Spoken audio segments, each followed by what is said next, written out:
is the rest of the pride. Now, most nights we actually hear the whole pride roaring as well as the triangle males, but we haven't heard them for quite some time.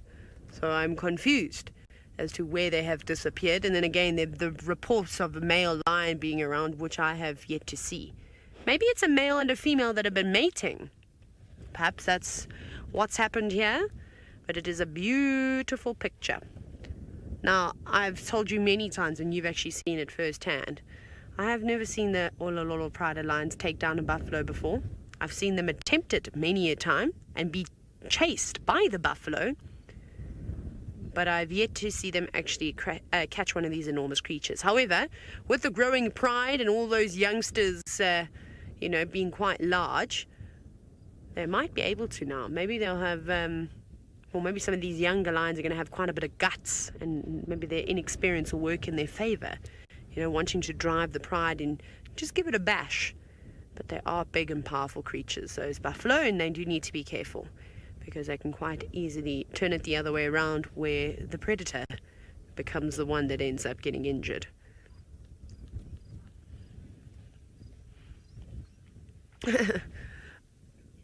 Oh, hi, Bacon. It's almost like I said your name just now, but with lion. Oh, hi, lion. You've commented on how much you like the Pride lions. Me too. I like them too. I'm actually thinking they could be my favorite pride in the Mara Triangle. Archie, do you have a favorite pride of lions? The Owinos. They were cool. They are cool, not were. They're still around. There's 2 females. Remember, they had 4 cubs, but sadly one disappeared, and now they've got 3. And the last time I counted the Olololos, there were 16 lions in total, which means the last time that I'd seen them when I was here previously at the beginning of the year, there were 17 of them. So that's pretty good going. That means that they only lost 1 youngster, which is unbelievable. And most of those youngsters are actually males. So it's going to be a force to be reckoned with. And they're all around similar age too. I can't wait to see them all together again. I keep looking for them, but no one has actually seen them together now for the last, I think for about a week. I've been asking around. People have been asking me the same question. It's been a bit back and forth. But it's very beautiful out here.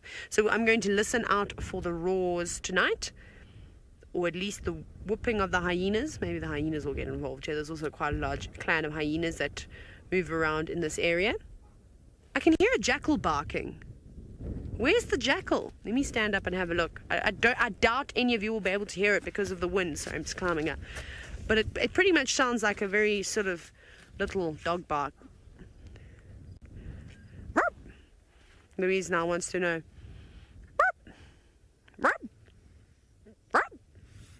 Is that what a jackal noise sounds like, Archie? He just looks at me. Archie literally does this. He just looks and he just He just shakes his head at me. Now he's laughing. Must be a jackal. Baboons, says Archie. Or baboons, I could be wrong, probably in the forest somewhere. I don't know. A baboon, it's a baboon. Archie wins. I don't know why I'm taking you on safari. I don't know what I'm talking about. I'm not even a safari guide, you know. I just arrived today and they just let me be on the show.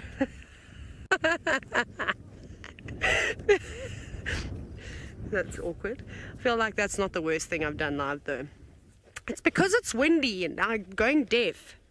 Let me listen again.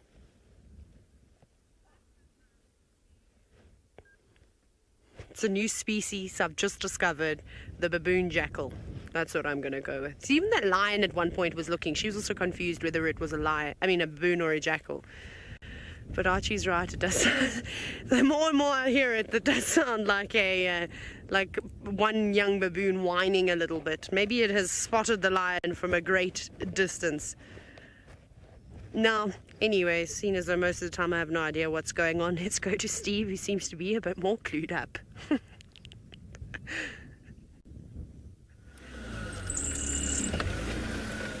I have got Tingana with me at the moment. Tingana is heading towards the direction of the waterhole, where I'm going to keep following until Tingana drinks.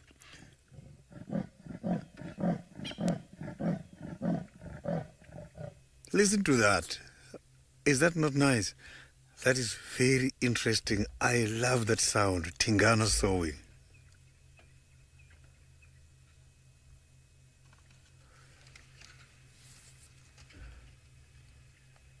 I wish you could do that again, eh?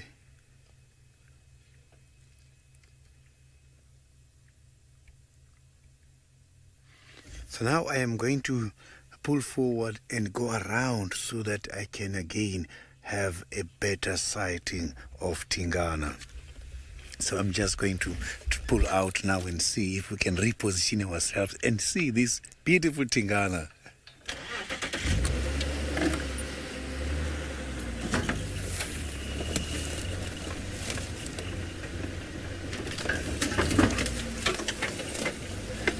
The leopards can live up to 12 to 15 years, so they can survive much longer. But the problem is when they start to lose as well, the tooth, it becomes very much difficult. You can see Tingana is also getting very old, but is depending on food caught by Hosanna, which is very good because Tingana maybe also fed Hosanna quite a lot before.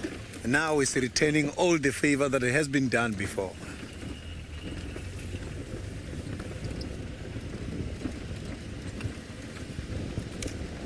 So now I've got a very good visual on him coming towards that direction.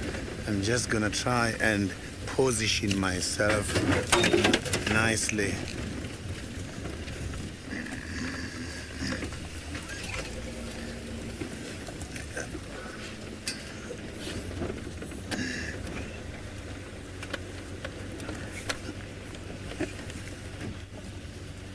He is slowly coming.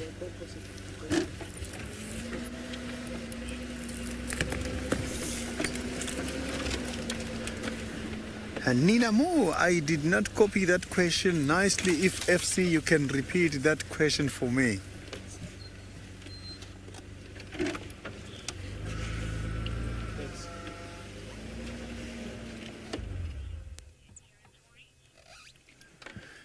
Nina Mo, the leopards, they leave their territories when the new boss comes in, which is very much difficult to tell because it's not like an automatic decision. Someone else has to enter the territory and take over the territory, and that is when a lot of them lose the titles of being the dominant males in these areas. So that is determined by the strength of the new owner and the time when the new owner arrived.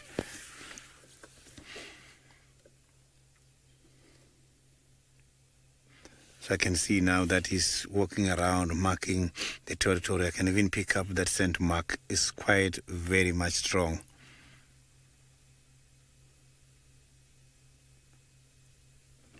So I am going to follow him until I get to the waterhole.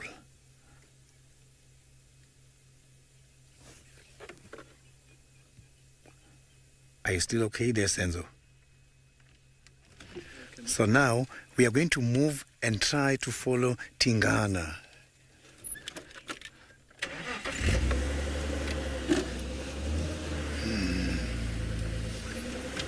There was a duiker just jumped right in front of me. Paula, that is true indeed. He is very much relaxed. I can see he is not worried about anything at the moment.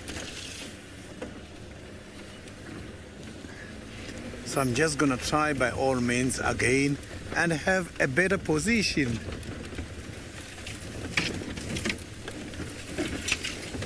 He's very much relaxed, not in a hurry. He knows where he's going, and there's not much competition here where he is.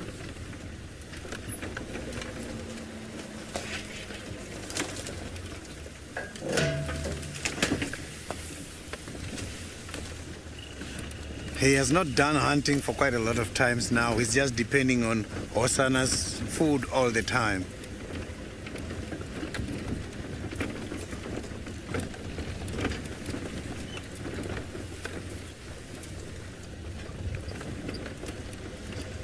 So now here,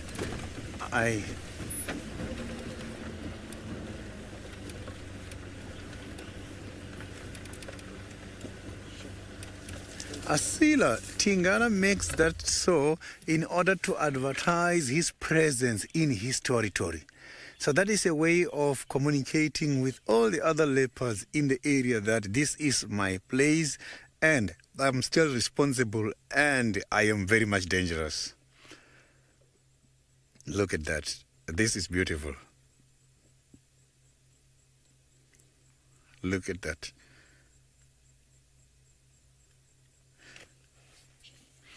Tingana is very beautiful. Earlier on, there was a question about how I see that this is Tingana. It's just that at this stage, it's quite difficult to show you. I will show you again soon. Maybe when we get to the waterhole, that the ears don't look the same. One ear has got a cut, and that is what is making me to identify Tingana amongst the other leopards here in the game reserve.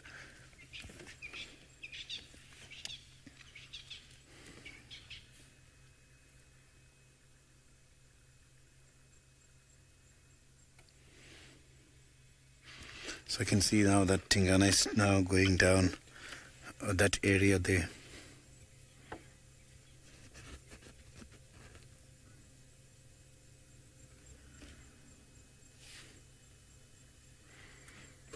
So I'm just going to follow him and see. He's not far away. He's now getting there slowly.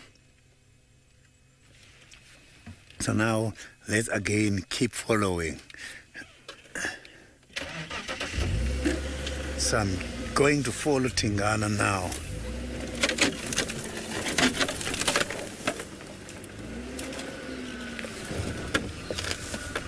So now let's see, Steve is also out looking for something interesting. Let's see, maybe he got something.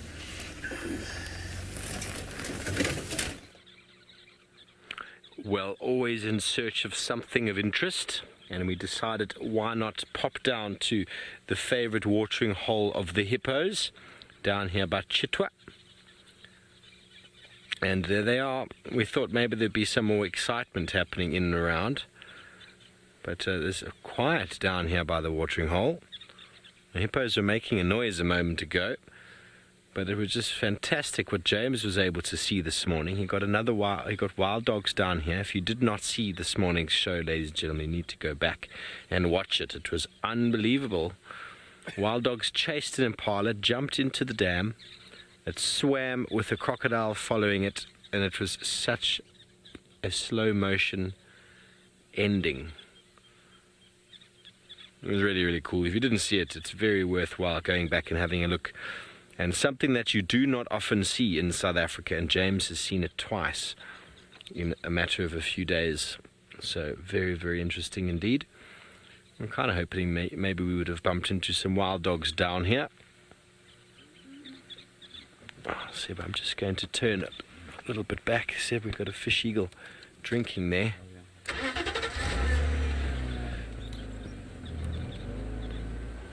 Our favourite little fish eagle. Here he is with his feet in the water. Often eagles will do that to cool themselves down. You often see martial eagles doing that, standing in the water, cooling themselves. But this fish eagle was actually having a drink a moment ago. There we go. A beautiful bird. You never know what you're going to see out on safari.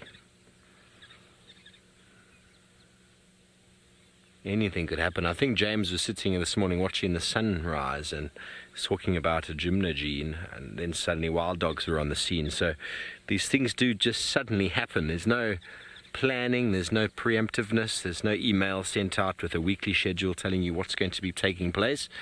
The animals just do their thing. That is what makes it awesome to be out in the wilderness. And that's why Safari Live is able to bring you some quite crazy things from time to time. You never know what might happen. Yes, hippos are snorting. The bush is slowly starting to quieten down. I'm sure this fish eagle is going to finish his drink and go find a roost for the evening. Not long after that, the hippos will start emerging out of the water for their nightly foraging.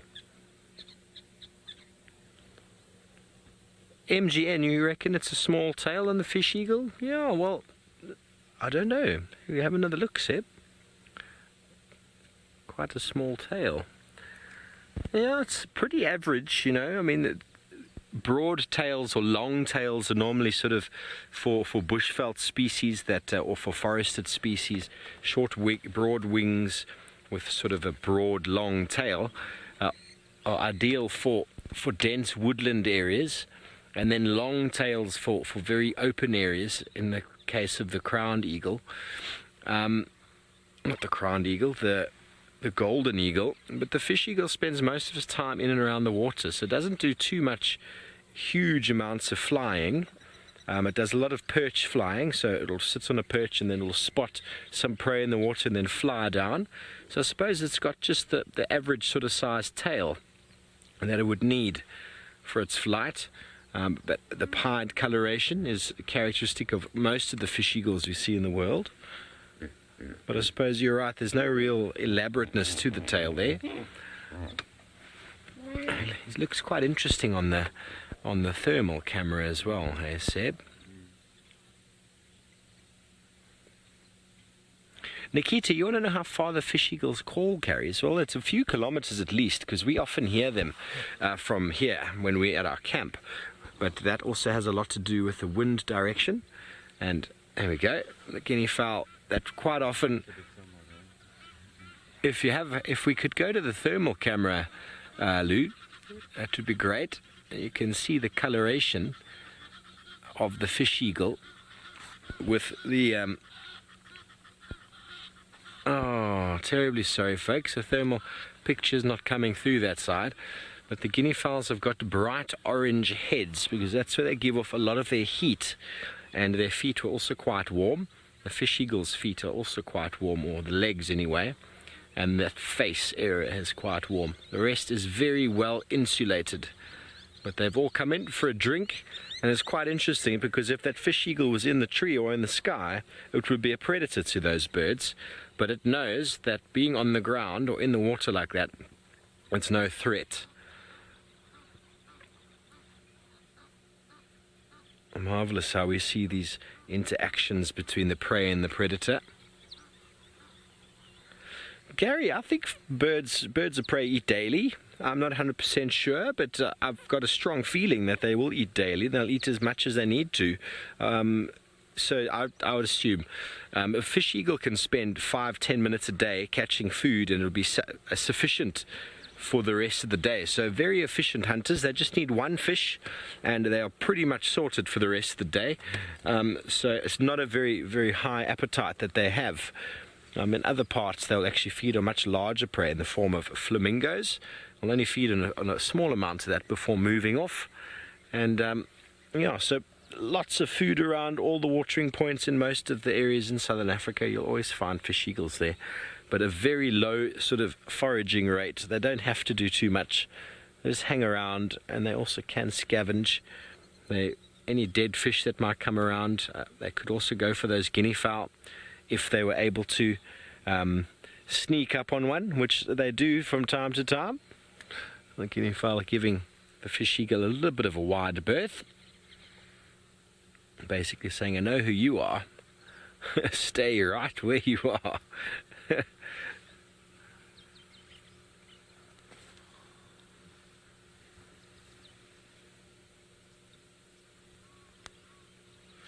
Hello Nancy, a wingspan of a fish eagle is about 1 meter. I'm going to assume right now. I don't have the figures on me though, but let me double check. I don't think this app actually gives a proper wingspan. Let me have a look though. I think it's about it's around 1 meter, so about 1 yard. And they're not the largest of eagles, they're definitely in the small sort of spectrum. Well, they're a medium-sized eagle, not a small raptor. Okay, let me have a look, see if it says anything here about wingspan. I mean, it says 68 centimeters, but that's its height. 2.5 kilograms. Doesn't give me a wingspan here, I'm afraid. I'm going to have to look that up for you.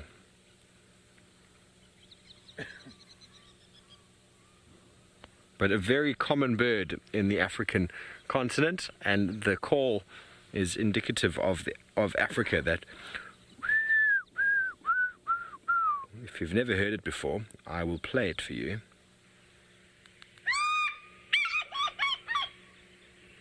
Beautiful, characteristic African sound.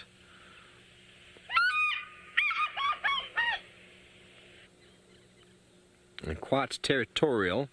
You don't find too many breeding pairs too close to each other. They demarcate their territory through the calls, and they quite often will also have certain battles in the air. The fish eagles are the masters of what we call spiraling, and they actually grab with their talons and they can spin in a circle, and it's almost like a game of chicken. The first one to let go kind of concedes the airspace, and then they kind of move off. So they know the call of each other, they know their oppositions and their rivals through their call, and they demarcate their territory through that call. And obviously food resource will determine how many fish eagles you can find in an area. In very, very fish abundant rivers, you can have very, very narrow territory ranges. And in areas where the prey is a little less abundant, well, you only find 1, maybe 2 pairs in that area. There he goes. And out of shot. Beautiful. As I said, you never know what's going to happen. It could just disappear. Oh, MGN, I'd love to show you a martial eagle. They are the largest and the most beautiful of the African eagles. They really are something to behold. When we just look at the talons there of the fish eagle, you can see they're very strong feet. But the martial eagle has got enormous feet, enormous claws, enormous talons on their feet, which are designed for breaking and severing spinal columns and vertebrae of certain animals. Whereas the fish eagle there has actually got a very interesting sort of non-slip pad on the bottom, which enables them to hold on to the slipperiest of prey items, and can quite often emerge out of the water with a fish just held on by 2 sort of talons, with that sort of slip grip underneath, almost like deck shoes if you've ever done sailing before, but it works much better. Very good case of evolution.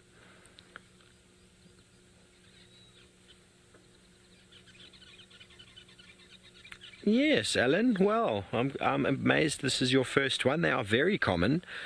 We do find them at most watering holes inside. Oh, here he goes. He's going for the heron. He's chasing a heron there.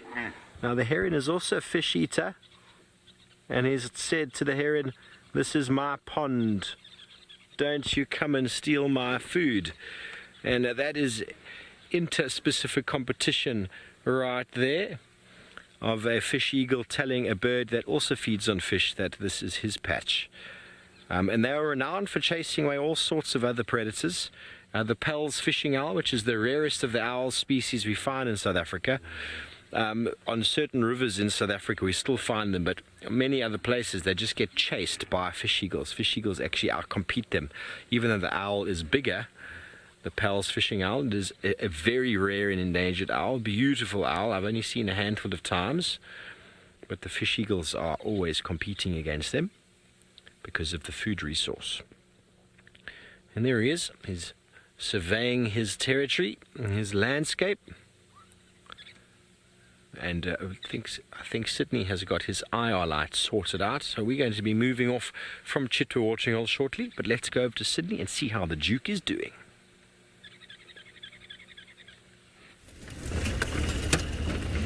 I've just arrived now at Galagopen in order to see Tingana drinking. I can see that he is not very far at the moment. He is nice and close. He will be here at any time from now.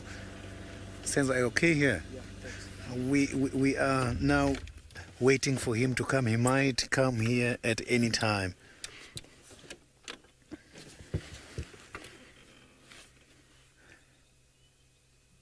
I've just seen him now approaching in between the bushes there, but I can't see him coming out. He's very much relaxed. He's not walking too fast.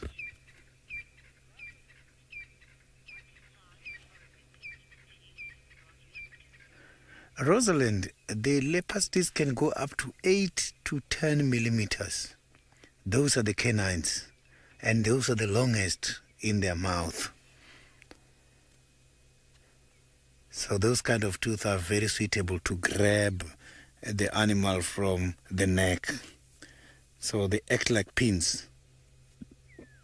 Look at that. He's marking everywhere.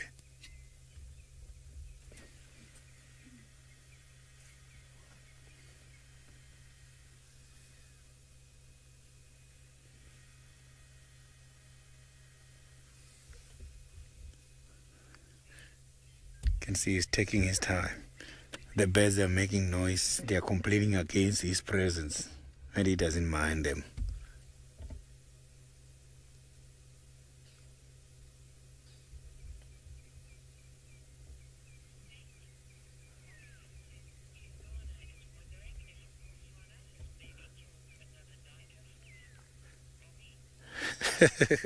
Bobby, that's quite a very nice comment. Yes, Tingana might be wondering if Hosanna already got something, because Tingana is not killing anymore.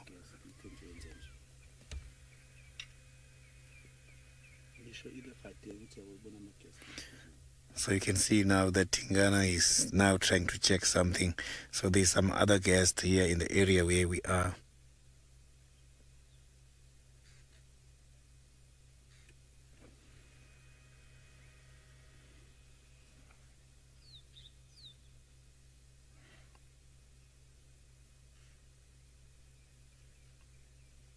He's not far away from the pen, slowly coming. Look at that. Look at how he's walking. He's walking as if he's about to stalk something.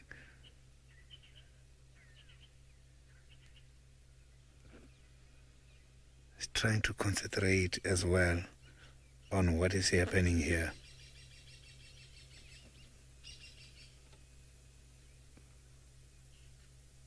He decided to lie down a bit. It has been a very long walk, because from the beginning where we found him, he has been walking for a long distance now, approximately 1.5 kilometers now.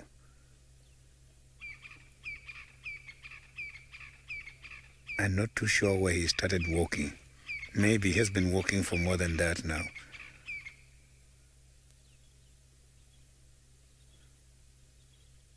Look at that.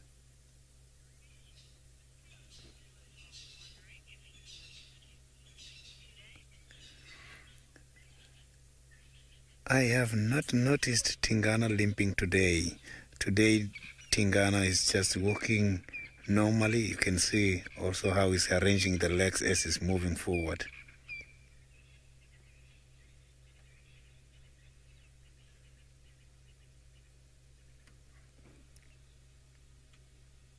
He's trying to check something. He's trying to sniff something. Not too sure what he's trying to investigate here. You know, the cats can be able to see things that we cannot see where we are, because mostly Tingana and the other cats, they show me if there is any other animal in the area apart from them.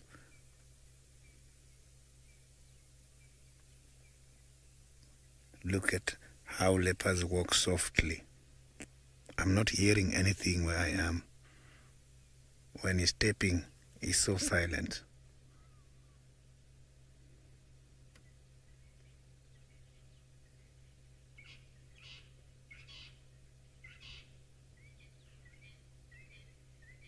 I wish he can soar again.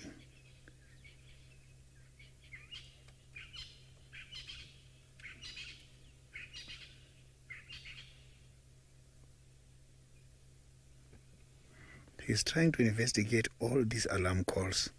Maybe he thinks these alarm calls are coming.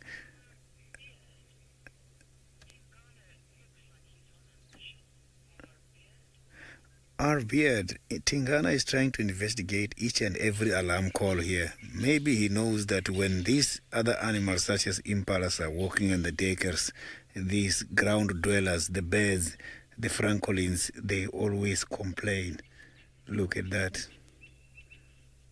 You can see him right there.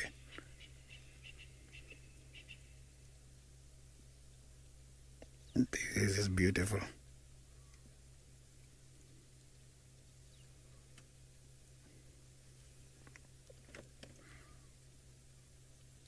You can see that after eating something, they've got quite a lot of moisture and they don't really go and drink.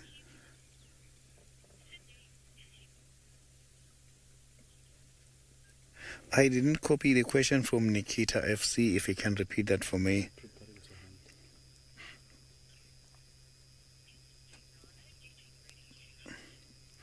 Nikita, at this stage, when looking at the fitness of Tingana, I can see that Tingana still have got things not finally digested in the stomach. So I don't think Tingana will be going for hunting activities today. And he has not been hunting for quite a long time, as he has been depending on Hosana on several occasions, as we saw on the past few weeks.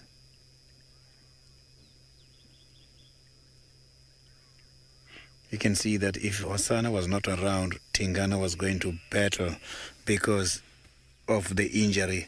Imagine Tingana having that kind of an injury where he cannot be able to chase an animal and nobody is killing for him. I think the coming back of Hosana gave Tingana quite a lot of benefits.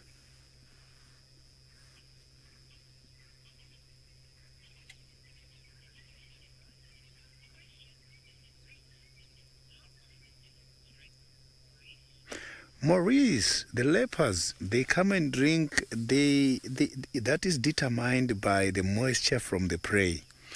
If they don't have a lot of moisture from the prey, they must have to come and drink almost every day. You will see them coming in the morning and late afternoon. That is very much normal. But after having a meal with a lot of moisture, they get all the moisture from the meat. That is why after having a meal, the first droppings to come out, you will see them very dark black because of quite a lot of blood. You can see he's very much thirsty, still drinking. Look at that. These animals don't drink without concentrating. You can see they don't drink without checking what is happening. The eyes are still focusing. He's not looking at the water. You can see he's drinking, but he's looking above the water.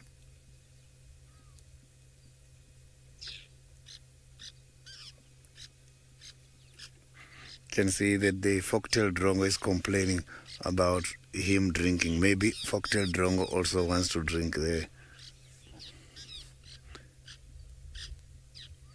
You can see that the fork-tailed drongo is singing this song to say, Tingana, you must go, I want to drink as well. This is not the time for the fork-tailed drongo to eat. Obviously, it might be here coming for the last drink.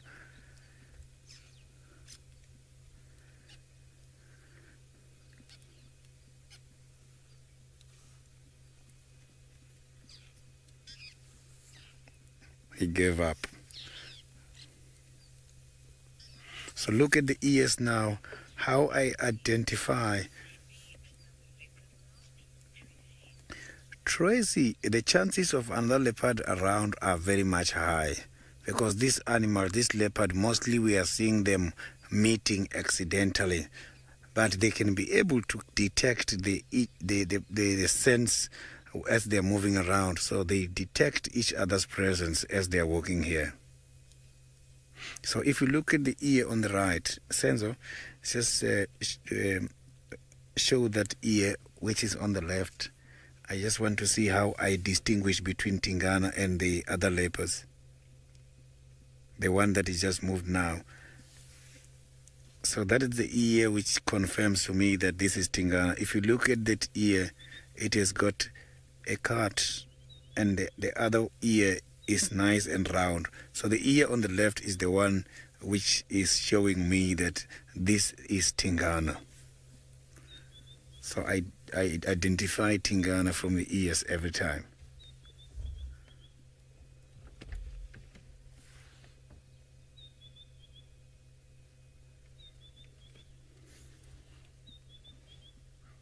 So each one of them has got its own sports pattern.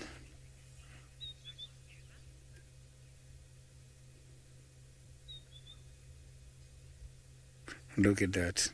You can see now he's just sitting like that. I'm sure that allows water to go down very nicely now.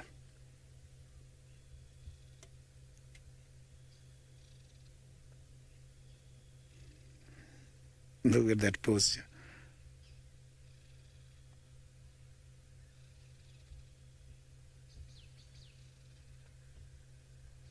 This is phenomenal. You can see these kind of cats, they are more active when the temperature is down. When temperature is cooling is when they are doing their activities. So I will be here again in order to read what he's trying to think. So let's see, Steve, let's see, maybe Steve has got some of the new updates about his operation there.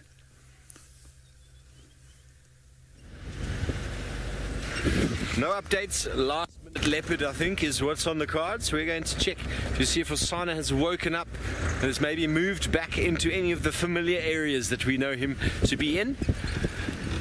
But it's quite interesting because I was listening to the radio earlier, and north of the property, pretty much where they found Tingana coming in, the guys were talking about how a porcupine had been killed and dragged north into Buvilshoek.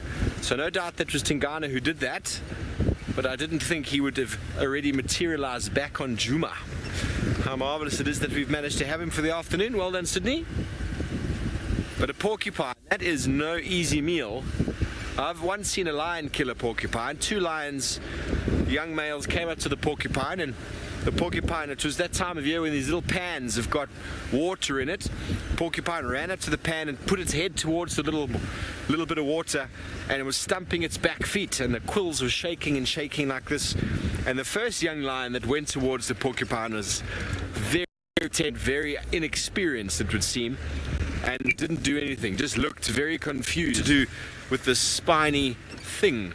And the second one came from the side, just looked at him, smashed him on his back, pulled all the quills forward, and then just bit him on the back, on the neck. And then we watched him eat it, and as he was eating it, the quills were just falling out of his face. It was quite something. Another 6 females materialized on the scene, and he didn't share anything. So that porcupine didn't seem to injure him at all, but I think it's all about, just like if you ever do have to handle a snake or a monitor lizard or something, you've got to go in quickly and you've got to grab it with confidence, otherwise you're going to get hurt. So I think that's what he did. He just knew. He's probably done it before and it worked for him. Just went in, flattened it, picked it up, and he enjoyed it. That very thick, fatty layer on the back that holds all the quills, that looked very tasty. Very tasty indeed. It was one of the first porcupines I'd seen in the wild. And I was like, oh, hello everybody, here's a porcupine. And oh, hang on, there's a lion. And look, there's another lion. And now we've got a lion with porcupine hanging out of its face. It was quite something to see. It was quite a sighting, Lee. Okay, well, are we going to manage to get him? Mr. Q, I have never tasted a porcupine, but to have the defense that it has, and the spines and all of that, the quills on the back, must mean it tastes good. I'm going to assume. Otherwise, it would rather just go for some form of anal pasting or gland. For example, civets, they defend themselves through anal pastes and glands, just like honey badgers do, and things don't eat them. They go, ugh, you're just going to taste revolting. Porcupine is a rodent. It doesn't have any of those defense mechanisms, so it needs to defend itself.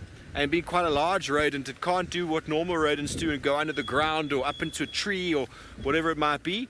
They are pretty much stuck to the ground, and so to survive out here, and obviously it's worked for many of them, otherwise they never would have gotten as far as they have. But you do see many a lion and leopard shying away from porcupines because it's just not an easy thing to catch, those spines. But there is definitely a technique. And with any predator, you'll notice that certain predators have really got the knack for it over others, almost specializing in a certain prey animal. Last minute leopard for our side. Are we going to find the little chief? No doubt that now his father's been found, he's going to feel a little bit left out of the limelight this evening. Or maybe he's just taking a break. It's possible. Possible. It's also possible that he's caught himself an impala somewhere nearby where we had left him this morning. He was definitely on a mission. He was up and down, wasn't he, Seb? Yeah. If it wasn't for the technology of the drone, it would have been impossible for Tristan to have kept up with him. So Lou's saying Tingana does have quite a full belly, and I'm wondering if that's just from a porcupine. It's possible. I mean, porcupines are the largest rodent. I wouldn't say they're more than 20 kilograms at the biggest, but I'm not sure. I'm going to have to look that up. I've never ever thought about the weight of a porcupine. Have you, Seb? No? I would say also around 15, yeah. 15 to 20, I would assume, at the most. I did try the meat in Gabon, it's very good. Seb said he's tried the meat before in Gabon. He said it's very tasty. Porcupine stew. But you didn't have to catch it yourself with your face, did you, Seb? No. No, he didn't have to catch it himself.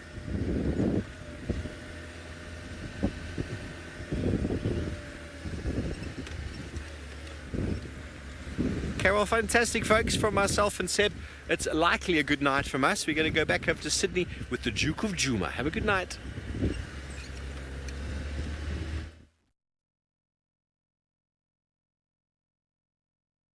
To have a sleep, he's just lying down now because maybe he had quite a lot of water.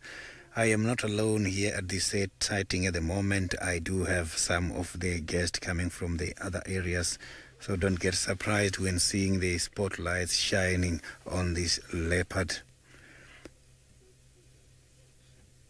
So you can see that the leopard is looking very much relaxed. So this is what they do after a meal and after quite a lot of water.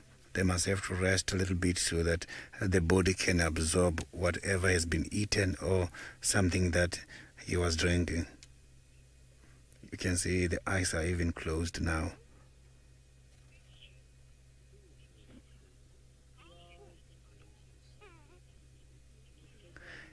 Nikita, leopards, they are indeed very opportunistic hunters.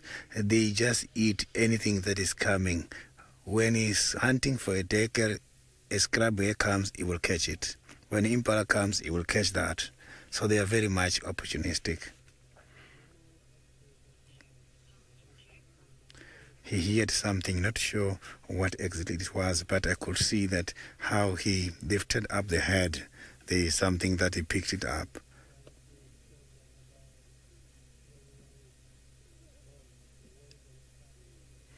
Look at that eye. These animals can see. They can see a lot more than we do.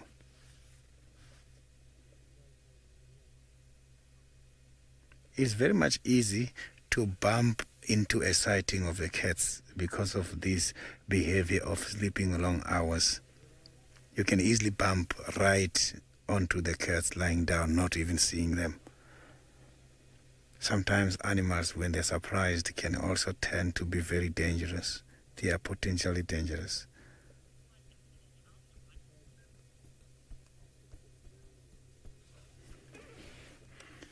Not too sure if Tingana is going to sleep around here tonight. It has been very great this afternoon, having all the lovely sightings all the way from Mara down to South Africa, Djuma Game Reserve. It was never easy for me this evening to find any of the cats, but I was lucky enough just before the end to come across Tingana and the elephants and all the other interesting things my other colleagues has been sharing with you since the beginning. Thank you very, very much for all your questions and your comments. Let's meet again tomorrow at 6:30.